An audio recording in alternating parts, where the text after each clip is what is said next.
की नहीं, हर एक की हमराज हूँ। बात कहने की दिशा में एक नया अंदाज हूँ। दिल या कानों की जगह मस्तिष्क से सुनिएगा मुझे, क्योंकि मैं अपनी ही नहीं आप सबकी आवाज हूँ। सुप्रभात आदरणीय आचार्यगण एवं यहाँ पे उपस्थित सभी भाई बहनों। मैं मुस्कान कक्षा 9वीं की छात्रा आज आप सबों के समक्ष महिला सम्मान में कुछ वक्तव्य प्रस्तुत करने जा रही हूँ। मेरी गलतियों को क्षमा करें।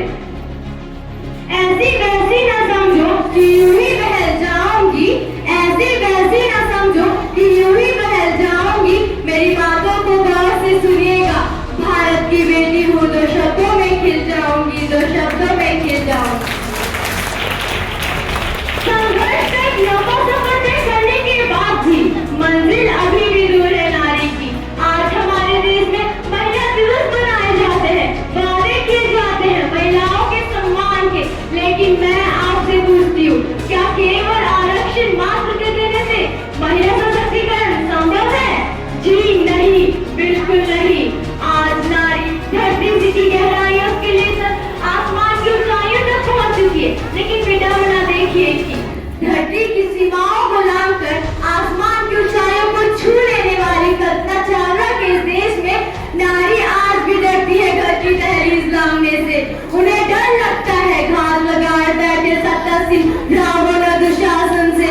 उन्हें डर लगता है जुए की बाजी पर बैठे सौदा करने वाले धर्मराजों से। उन्हें डर लगता है उनकी पवित्रता पर सवाल उठाने वाले ठेकेदारों से।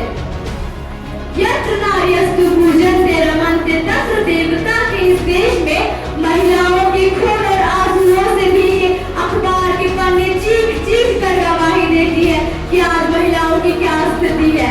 आज भी भारत में औसतन एक दिन 87 बलात्कार की घटनाएं होती है, जो कि इस बात की ओर संकेत करती है कि महिला सशक्तिकरण के वादे मात्र एक ढोंग, मात्र एक छल, मात्र एक दिखावा और मात्र एक प्रपंच है। महात्मा गांधी जी ने कहा था कि मैं उस दिन भारत को सही मायनों में स्वतंत्र मानूंगा जिस दिन नारी अंधेरी रातों में भी सुरक्षित निकल पाएंगी। लेकिन बेटा बना देखिए, आज नारी दिन में भी सुरक्षित नहीं है।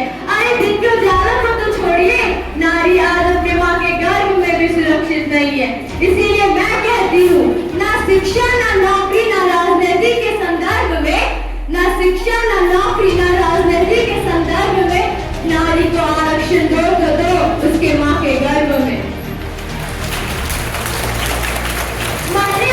जो आरक्षण देकर सशक्तिकरण का सपना देखते हैं, मैं उन्हें बताना चाहती हूँ कि इस देश की नारी को आरक्षण की नहीं, बल्कि अपने माँ के गर्भ से बाहर आने की आजादी, मानव सम्मान पाने की आजादी और अपने सपनों को हकीकत में बदलने का मौका मांगती है।